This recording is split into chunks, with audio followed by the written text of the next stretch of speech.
Assalamualaikum warahmatullahi wabarakatuh. Alhamdulillahirabbil alamin wa bihi nasta'inu ala umurid dunya waddin. Asyhadu an la ilaha illallah wahdahu la syarikalah wa asyhadu anna Muhammadan abduhu wa rasuluh. Allahumma shalli ala Muhammad wa ala alihi wa ashabihi ajma'in. Amma ba'du. Bapak-bapak dan saudara sekalian, seperti saya janjikan pertemuan yang lalu bahwa pada pertemuan kali ini saya akan menyampaikan yang terkait dengan perubahan hukum ya. Artinya bahwa dalam Islam itu ada kemungkinan ya, bahwa hukum itu berubah. Ya memang dalam salah satu ayat ya Allah menyatakan ya sebagaimana yang ada dalam surat Al-Maidah ya, ayat 3 ya.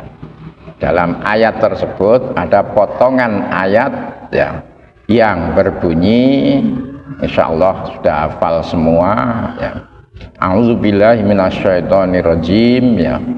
Al-yauma akmaltu lakum dinakum wa atmamtu alaikum ni'mati wa raditu lakumul islam madina ya.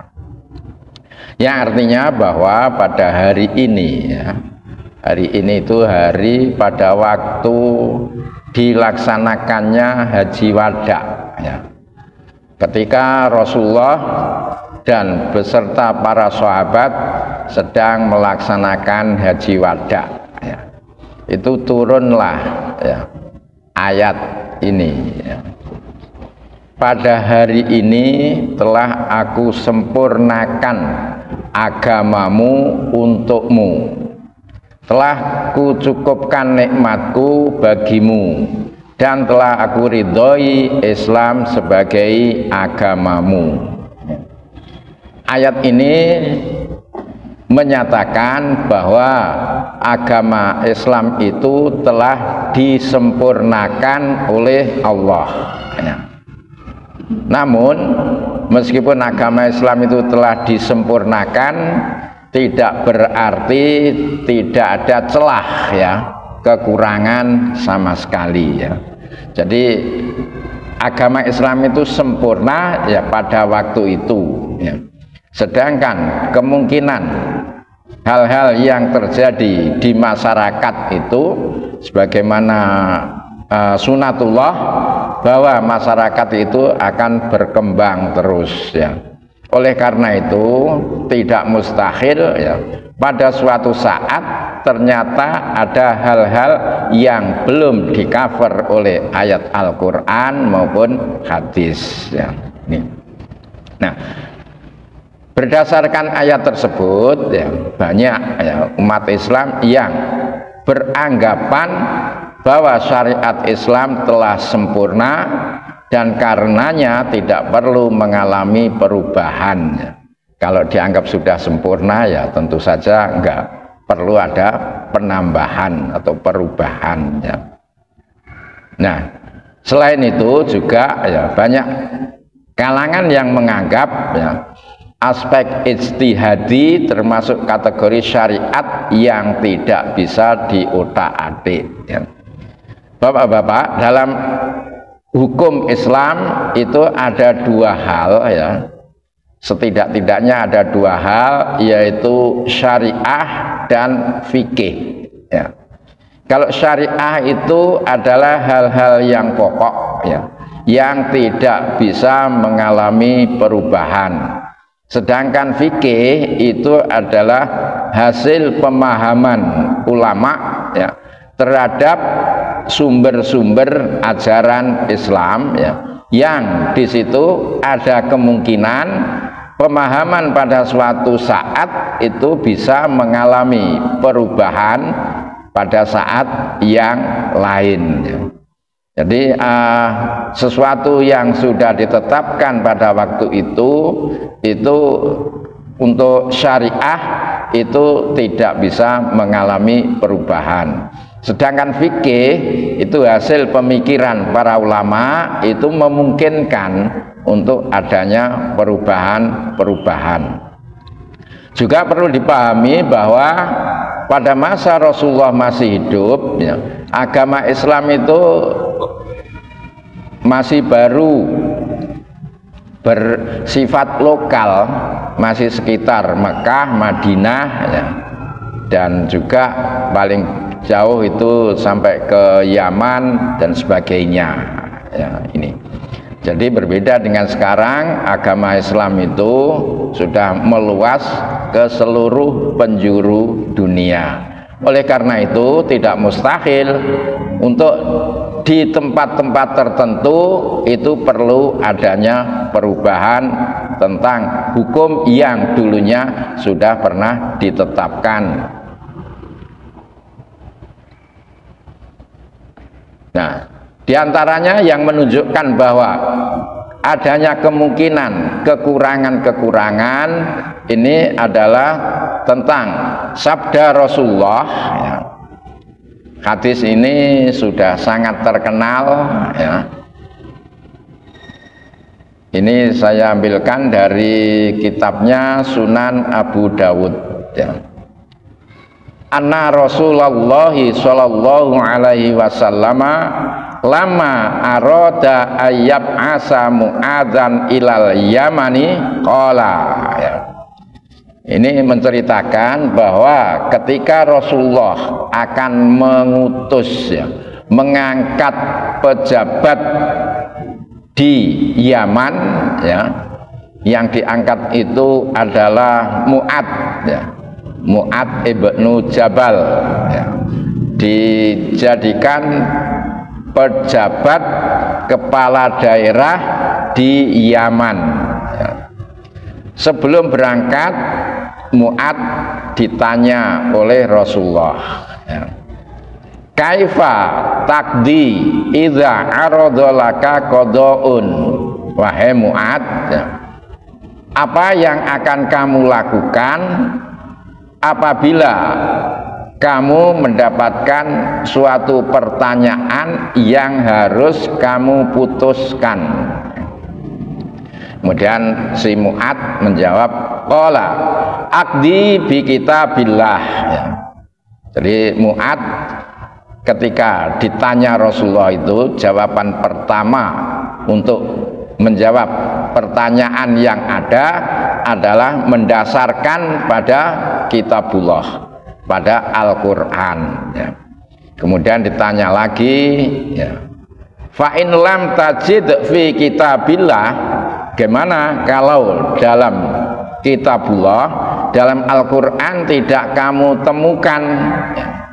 Mu'ad menjawab, fa bi sunnati Rasulillahi sallallahu alaihi wasallam, ya.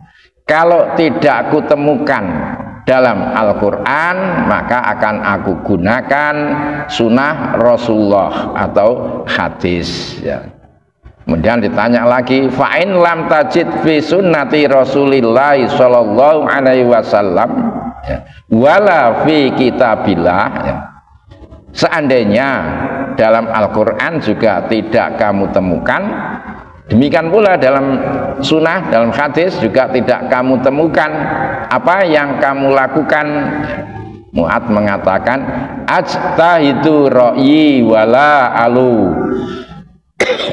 Fadharaba Rasulullah sallallahu alaihi wasallam sadrahu wa qala alhamdulillahilladzi wafaqa rasula rasulillahi lima yurdi Rasulullah, ya. Ketika Mu'ad menjawab, kalau tidak kutemukan dalam Al-Quran dan dalam As-Sunnah, maka aku akan berijtihad, ya. Dengan jawaban Mu'ad itu, rupanya Rasulullah sangat ridho dengan apa yang akan dilakukan oleh si Mu'ad, ya. Bapak-bapak, ya, dengan adanya hadis ini itu bisa digambarkan bahwa kemungkinannya, ya, ada sesuatu yang menjadi pertanyaan yang kemungkinan menjawabnya tidak bisa menemukan ayat Al-Quran, tidak menemukan hadis, ya. Sehingga untuk menyelesaikan permasalahan yang ditanyakan perlu adanya ijtihad, ya. Jadi ijtihad itu adalah mencurahkan segala kemampuan untuk menemukan hukum terhadap hal-hal bisa saja yang terjadi di masyarakat, ya, pertanyaan-pertanyaan dan sebagainya, ya. Jadi selama tidak ada hukum yang bisa diketahui baik dari Al-Quran maupun As-Sunnah, itu cara menyelesaikannya dengan berijtihad, ya. Mencurahkan segala daya dan upaya untuk mengungkap kira-kira bagaimana hukum yang terkait dengan pertanyaan yang ada.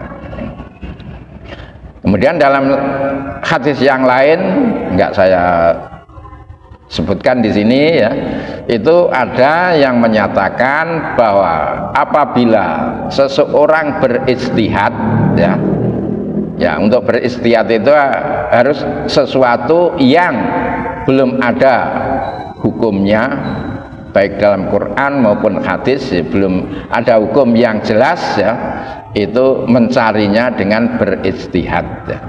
Kata Rasulullah, apabila seseorang berijtihad dan ijtihadnya itu benar, maka dia akan mendapatkan 2 pahala. Sebaliknya, kalau seseorang berijtihad dan ijtihadnya salah, dia tetap mendapatkan pahala meskipun hanya 1 pahala. Jadi orang yang berijtihad itu hasilnya benar maupun salah tetap mendapatkan pahala. Tentu saja orang yang boleh berijtihad adalah orang-orang yang sudah memiliki kemampuan untuk berijtihad, ya. Ya, diantaranya memahami betul Quran beserta tafsirnya, hadis beserta ulumul hadisnya, demikian pula tentang fikih, ya. Tuh, jadi ijtihad itu dimungkinkan, ya. Hal-hal yang pernah terjadi pada masa Rasulullah, ya. Pada masa Rasulullah dan pada masa Abu Bakar, ya, para mu'alaf, ya, orang-orang yang baru masuk Islam itu diberi zakat. Hal itu sudah ada ketentuannya dalam Al-Quran surat At-Taubah ayat 60, ya. Dalam surat At-Taubah ayat 60 itu menyebutkan kepada siapa saja zakat itu dibagikan, ya. Yang dikenal dengan adanya 8 kelompok yang berhak menerima zakat, yaitu diantaranya itu adalah mu'alaf, ya. Orang-orang yang masih dibutuhkan dalam pengembangan Islam, ya. Orang-orang yang baru masuk Islam itu diberi zakat, ya. Nah, tetapi ketika Umar bin Khattab berkuasa, maka para mu'alaf yang dulunya itu diberi zakat, ya, Umar tidak lagi memberikan zakat kepada para mu'alaf, ya. Jadi hukum yang pernah dilakukan pada masa Rasulullah dan masa Abu Bakar, ya, kemudian pada masa Umar, hukum itu tidak lagi diberlakukan, hukum itu diubah, ya. Tidak lagi diberlakukan, meskipun, ya, itu sudah nyata-nyata disebutkan dalam Al-Quran. Itu salah satu contoh bahwa hukum itu bisa berubah, ya. Kemudian yang lain, ya, juga pada masa Rasulullah, Abu Bakar Dan pada awal pemerintahan Umar ya, itu kalau seseorang ya menalak istrinya dengan ucapan, meskipun baru menalak satu kali ya, disebutkan talak 3 ya, itu pada waktu itu, pada masa Rasulullah, masa Abu Bakar, masa Umar pada awal-awal pemerintahannya, itu enggak dianggap talak 3, tapi dianggap talak 1. Jadi meskipun diucapkan saya menalakmu dengan talak 3 ya, itu dianggap talak 1 ya. Tetapi ya, pada masa selanjutnya, masih dalam masa pemerintahan Umar bin Khattab ya, ketika masyarakat itu bermain-main ya, seringkali dalam menalak itu mengucapkan talak 3 padahal baru talak 1 ya, tapi diucapkan dengan talak 3 ya. Maka karena banyak orang yang bermain-main tentang talak, maka kemudian Umar menganggap ya, talak tersebut memang merupakan dianggap jatuh talak 3. Pirsa, bapak-bapak, perbedaan talak 1, talak 2, talak 3. Pirsa, talak itu ya, seorang suami itu mempunyai hak menalak istrinya 3 kali ya. Jadi 1 kali akad nikah niku saged ya menalak 3 kali ya. Ketika talak pertama ya, itu si istri ya, itu kan kemudian mengalami masa tunggu atau masa iddah ya. Masa iddahnya itu 3 kali suci ya. Itu ketika talak pertama ya. Kemudian si suami merujuk istrinya ya, ketika masa iddahnya belum habis ya. Jadi rujuk ya itu hanya boleh ya ketika masa iddahnya belum habis ya. Jadi ketika masa iddahnya belum habis ya, kemudian rujuk ya. Setelah rujuk gegeran malih misalnya ya, terus talak lagi ya, si suami menalak istrinya lagi ya, maka talak yang kedua tadi adalah talak 2 ya. Kemudian sebelum habis masa iddahnya, si suami rujuk lagi ya, rujuk lagi dengan istrinya ya. Maka hubungan suami istri sudah terikat lagi ya. Kemudian gegeran lagi ya, yang ketiga kalinya si suami menalak lagi ya, niku sing diwastani talak 3 ya. Nah, apa pengaruhnya ya? Kalau talak 1 dan talak 2 ya, ketika masih dalam masa iddah itu bisa rujuk ya. Tetapi ketika sudah habis masa iddahnya akan rujuk lagi sudah tidak bisa ya. Tetapi masih ada peluang untuk mengikatkan hubungan suami istri lagi ya, yaitu dengan cara akad nikah baru ya. Jadi kalau talak 1, talak 2 sudah habis masa iddahnya, itu masih memungkinkan untuk balen ya, tetapi dengan akad nikah baru. Nah, tetapi kalau talak itu sudah talak yang ketiga, meskipun ya, sudah habis masa iddahnya ya, akan nikah lagi itu nggak boleh ya. Jadi kalau talak tiga itu tidak boleh dilaksanakan akad nikah lagi, rujuk nggak bisa, akad nikah lagi nggak bisa, baru memungkinkan ya antara suami istri itu dilanjutkan hubungan suami istrinya itu ketika si istri itu pernah dinikahi oleh suami lain ya, dan sudah ditalak lagi ya. Itu baru mungkin si suami yang pertama tadi memungkinkan bisa menikahi istri yang pernah ditalak tiga itu ya. Kalau si istri itu belum pernah nikah dengan laki-laki lain ya, maka nggak bisa ya, nggak bisa dilaksanakan akad nikah lagi ya.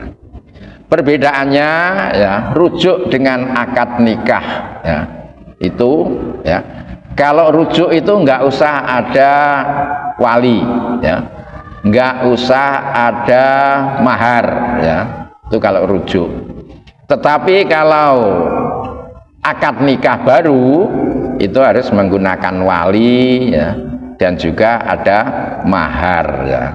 Jadi ada akad, ada sigot akad ya, sigot akad nikah ya. Itu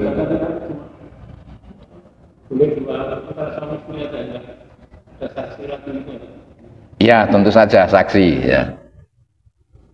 Kalau saksi ada, enggak, yang saya maksudkan yang berbeda itu enggak usah wali dan enggak usah mahar ya. Itu kalau rujuk ya.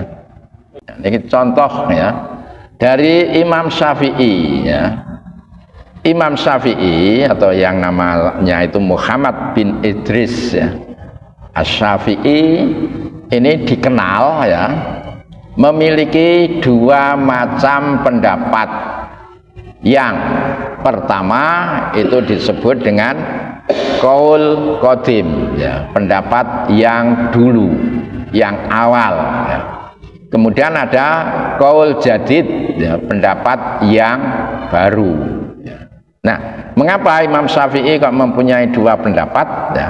Ya, Imam Syafi'i itu mengembaranya di beberapa lokasi, beberapa tempat ya. Yang terakhir Imam Syafi'i itu tinggal di Mesir ya. Nah, qaul qadim ya, itu adalah kumpulan pernyataan Imam Syafi'i ya selama beliau di Baghdad ya, baik dalam bentuk tulisan, dikte ke muridnya maupun fatwa ya. Di Imam Syafi'i itu setelah belajar kepada Imam Malik ya, Imam Malik itu tinggalnya di Madinah ya. Imam Malik itu belajar di Madinah ya. Jadi lahir di Madinah, belajar di Madinah, mengajar juga di Madinah, meninggal juga di Madinah ya. Nah, Imam Syafi'i itu muridnya Imam Malik ya. Setelah belajar kepada Imam Malik ya, Imam Syafi'i itu mengembara ya di Mekah, kemudian menjadi mufti di Masjidil Haram ya. Kemudian juga ke Baghdad ya. Nah, di Baghdad ini Imam Syafi'i itu belajar kepada muridnya Abu Hanifah ya. Kepada muridnya Abu Hanifah, Imam Hanafi ya. Nah, Abu Hanifah itu dikenal mempunyai pendapat ya, yang dikenal dengan ra'yu ya. Jadi di kalangan ulama pada waktu itu ada dua macam ada ahlul ra'yi, ada ahlul hadis ya. Ahlul ra'yi itu tokohnya adalah Imam Abu Hanifah. Sedangkan ahlul hadis itu Imam Malik ya. Nah, Imam Malik itu tinggalnya di Madinah ya.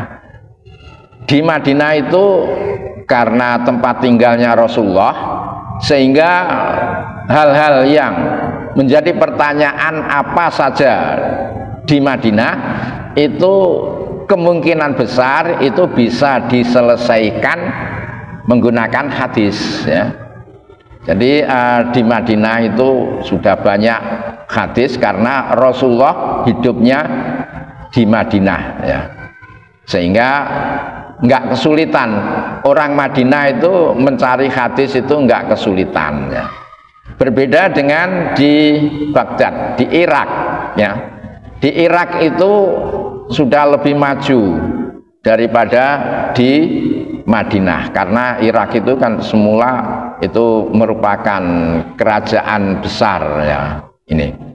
Sehingga di Baghdad itu banyak hal-hal yang nggak bisa diselesaikan menggunakan hadis ya. Banyak masalah-masalah yang nggak bisa diselesaikan menggunakan hadis ya. Sehingga mau tidak mau juga ikut menggunakan ra'yu, menggunakan logika, menggunakan pemikiran ya.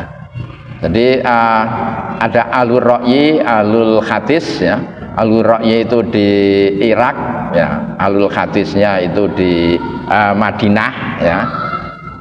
Itu ada dua aliran yang berbeda. Kalau di Madinah itu lebih banyak menggunakan hadis ya, karena di sana banyak ditemukan hadis yang pernah, karena Rasulullah hidup di Madinah. Sedangkan di Irak banyak hal-hal yang belum bisa diselesaikan menggunakan hadis ya.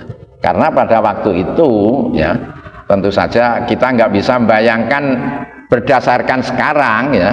Kalau sekarang apapun yang terjadi di seluruh dunia itu bisa dipahami, bisa diketahui dengan cepat ya. Tetapi pada waktu itu ya, untuk bisa pergi dari satu kota ke kota yang lain itu memerlukan waktu yang lama, waktu yang sulit ya. Oleh karena itu sangat dimungkinkan pertanyaan-pertanyaan dari masyarakat yang muncul di Irak itu belum bisa ditemukan hadisnya ya. Oleh karena itu di Irak ya, itu lebih sedikit penggunaan hadis daripada di Madinah ya. Nah, Imam Syafi'i itu ketika di Baghdad ya, itu mempunyai pendapat-pendapat yang kemudian ketika pindah ke Mesir ya, itu mengalami perubahan ya. Jadi pendapatnya di Baghdad ya, kemudian ketika pindah ke Mesir ya, hidup terakhirnya itu di Mesir ya, itu mengalami perubahan ya. Nanti ada beberapa contoh ya pendapatnya Imam Syafi'i ya.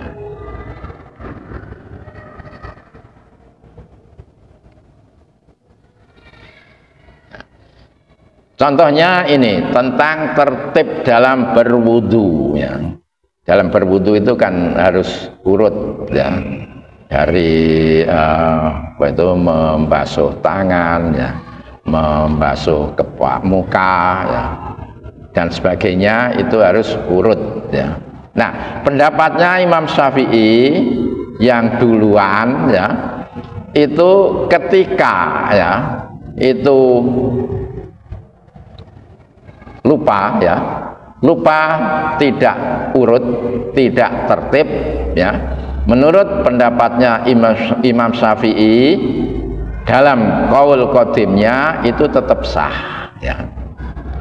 Tetapi dalam qaul jadidnya kalau ya, tidak tertib, meskipun tidak tertibnya itu karena lupa, maka wudhunya tidak sah ya. Kalau qaul qadimnya sah ya, tapi dalam qaul jadidnya tidak sah ya. Kemudian yang kedua tentang tangan yang diusap dalam bertayamum ya. Nih, dalam qaul qadimnya itu yang diusap itu cukup telapak tangan ya, untuk tangan ya. Nih. Tetapi dalam qaul jadid ya, itu telapak tangan dan juga siku-siku ya. Oleh karena itu mazhab Syafi'i yang pengikut Imam Syafi'i ya, itu yang sampai sekarang itu ya, itu yang menggunakan qaul jadid itu ya, sehingga ketika bertayamum itu siku-siku termasuk yang harus diusap ya. Kemudian yang ketiga, ketika orang tidak mendapatkan air kemudian bertayamum kemudian sholat ya, ini. Nah, ketika sudah selesai sholat ya, kok kemudian menemukan air ya, mendapatkan air yang bisa untuk berwudu, maka menurut qaul qadimnya itu enggak perlu mengulang ya, karena sudah sholat ya, meskipun dengan tayamum, karena sudah selesai sholat ya udah enggak perlu mengulang. Tetapi dalam qaul jadidnya, kalau dia masih ada waktu ya, kemudian menemukan air ya, maka sholatnya harus diulang ya. Itu qaul jadidnya. Kalau qaul qadimnya nggak perlu mengulang ya. Kemudian kalau misalnya dalam sholat berjamaah ya, imamnya batal ya, misalnya berhadas ya, kentut ya, nih. Nah, menurut qaul qadim ya, makmum melanjutkan sendiri-sendiri. Makmum melanjutkan sholat sendiri-sendiri. Dalam qaul jadid ya, salah seorang mengganti kedudukan imam ya, melanjutkan sholat ya. Nih. Yang kelima, contoh ini, waktu wajibnya mengeluarkan zakat fitri ya. Pada qaul qadim wajibnya mengeluarkan zakat fitri itu adalah setelah terbit fajar pada 1 Syawal ya. Jadi pada waktu subuh hari raya itu baru wajib mengeluarkan zakat fitri ya. Tetapi dalam qaul jadidnya itu setelah tenggelam matahari pada malam hari raya itu wajibnya mengeluarkan zakat ya. Kemudian yang contoh keenam ini, hukum dari menjual kulit bangkai yang sudah disamak ya. Menurut qaul qadimnya enggak boleh menjual kulit bangkai yang sudah disamak, tetapi menurut qaul jadidnya itu boleh ya, menjual kulit bangkai yang sudah disamak ya. Ini contoh-contoh bahwa ya, Imam Syafi'i itu juga mengalami perubahan pendapat ya. Karena perbedaan domisili kemudian mengalami perubahan pendapat ya. Ya bisa jadi ketika di Mesir menemukan hadis-hadis yang belum ditemukan ya ketika di Baghdad ya. Wahbah Az-Zuhaili ini ya tokoh ulama ya. Dalam salah satu kitabnya yang bertemakan pembaharuan Islam menjelaskan bahwa dalam perjalanan hidupnya Imam Syafi'i mengalami perubahan dinamika pemikiran. Ia mencabut sebagian besar pendapat fikihnya dan mengganti dengan temuan hukum yang baru ya. Perubahan tersebut tidak lepas dari pengaruh berubahnya kondisi sosial masyarakat serta dalil-dalil yang ditemukan. Hal itu sesuai dengan kaidah perubahan hukum ya. Jadi hukum itu juga bisa berubah ya. Banyak hukum syariat yang berubah disebabkan berubahnya adat dari masyarakat atau karena datangnya kondisi darurat. Perubahan tersebut terjadi karena jika hukum ditetapkan sebagaimana asalnya, maka akan terjadi kesulitan dan bahaya bagi manusia. Hal itu terjadi karena zaman telah berbeda dengan masa dicetuskannya hukum oleh mujtahid ya. Jadi hukum yang sudah ditetapkan oleh mujtahid ya, yang dulu ya, itu bisa saja oleh mujtahid yang belakangan itu hukumnya berbeda ya. Muncul kaidah ya, taghayyurul fatwa wal ahkami bitaghayyuriz zamani wal makani wal ahwal ya. Perubahan fatwa dan perubahan hukum itu bisa terjadi dikarenakan adanya perubahan zaman, perubahan masa, atau perubahan tempat dan juga perubahan keadaan ya. Jadi hukum ya itu memungkinkan ya untuk mengalami perubahan ya. Baik karena perbedaan masa atau perbedaan tempat atau perbedaan keadaan ya. Jadi hukum Islam dapat berubah dengan beberapa syarat, diantaranya ini. Yang pertama, ada tuntutan kemaslahatan untuk berubah ya. Yang berarti bahwa apabila tidak ada tuntutan dan keperluan untuk berubah, maka hukum tidak dapat diubah ya. Jadi diubahnya itu kalau ada tuntutan ya. Yang kedua, hukum itu yang diubah itu tidak mengenai pokok ibadah mahdhoh ya. Jadi kalau untuk ibadah mahdhoh itu sudah tidak bisa diadakan perubahan ya. Kalau yang ghairu mahdhoh itu memungkinkan ya. Yang kalau di Muhammadiyah itu kan masuk kelompok masalah 5 itu ya. Apa itu agama, apa itu dunia ya. Kalau dunia itu yang bisa mengalami perubahan ya. Yang ketiga, hukum itu tidak bersifat qat'i. Apabila bersifat qat'i maka tidak dapat diubah. Qat'i itu yang sudah pasti ya.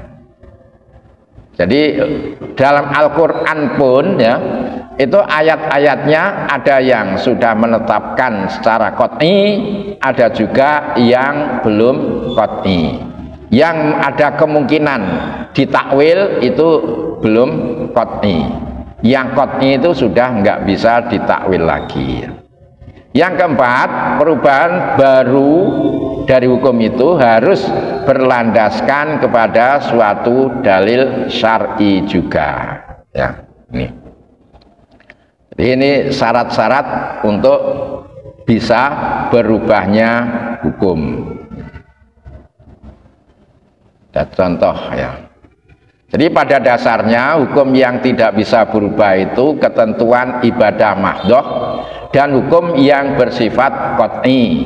Contohnya ya, yang sudah nggak bisa berubah itu ya, seperti larangan mencuri ya. Jadi bagaimanapun mencuri itu dilarang ya, ini. Atau juga membunuh ya, nggak boleh membunuh ya. Itu sudah qat'i tidak bisa berubah ya, kecuali untuk yang hak ya. Kalau memang harus mendapatkan hukuman mati ya otomatis itu harus dimatikan ya. Itu tidak berarti membunuh itu menjadi boleh ya. Nih. Contoh ya, yang bisa berubah tentang kepemimpinan perempuan ya. Jumhur ulama ya, jumhur ulama itu mayoritas ulama pada umumnya berpendapat bahwa perempuan tidak bisa menjadi pemimpin ya. Jadi pada para ulama mazhab itu pada umumnya berpendapat bahwa wanita tidak bisa menjadi pemimpin ya. Namun ketentuan ini dapat berubah karena adanya tuntutan kemaslahatan. Persoalan kepemimpinan bukan aspek ibadah mahdhoh dan tidak bersifat qat'i, oleh karena itu memungkinkan untuk berubah ya. Jadi kenapa perempuan itu nggak boleh menjadi pemimpin ya? Karena di masyarakat Arab ya, wanita itu banyak hal yang nggak diketahui ya. Karena segala hal ya, banyak aktivitas-aktivitas itu dilakukan oleh suami ya, oleh laki-laki. Belanja ke pasar ya, itu pada umumnya ya laki-laki ya.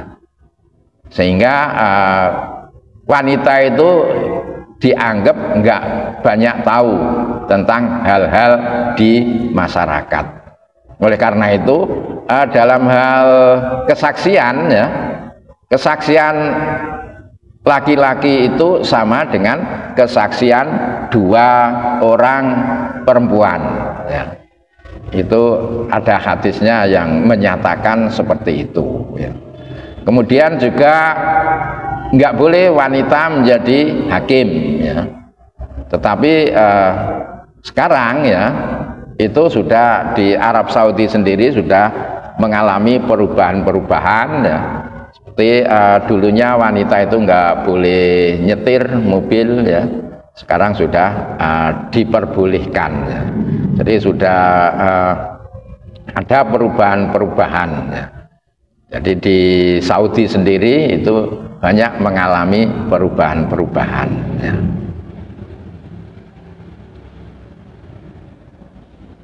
Begitu juga halnya dengan penggunaan ru'yat ya, dalam penentuan awal bulan Komariah ya. Itu dapat diubah dengan metode hisab ya.